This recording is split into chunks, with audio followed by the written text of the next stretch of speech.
Lëndrimi fillon një debat të ashpër me Elionën, pasi mes tyre tensionet janë rritur prej ditësh. Ai ngrihet në këmbë, i irrituar, dhe me një ton kritik i thot Elionës se sipas tij ajo vetëm qanë sa herë lind një problem, dhe se në çdo situatë paraqitet si viktimë. Sipas lëndrimit, ajo nuk përpiqet të përballet me gjërat, por i shmang, duke u mbështetur vetëm te emocionet. Ndërsa Eliona përpiqet t'i shpjegojë se ajo thjesht është më e ndjeshme dhe se nuk i përballon dot gjithmonë presionet e shumta në shtëpi, lëndrimi e ndërpret dhe i thot se kjo sjellje sipas tij është e tepruar. Ai vazhdon duke i kërkuar që të forcohet, të tregojë më shumë pjekuri dhe të mos reagojë për çdo gjë me lodh.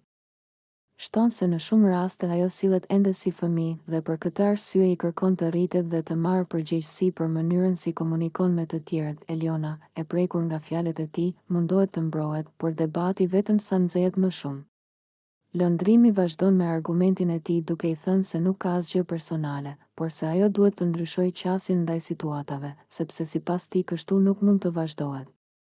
Ai i shpjegon se të gjithë banorët kanë presion dhe vështirësi, por nuk e përballojnë gjithmonë me lodh dhe drama. Atmosfera bëhet e rëndë, Eliona irritohet dhe lëndohet nga kritikat, ndërsa lëndrimi qëndron këmbëngulës, duke insistuar që ajo duhet të tregojë më shumë forcë dhe të mos e përdorë prekshmërinë e saj si mburojë në çdo konflikt.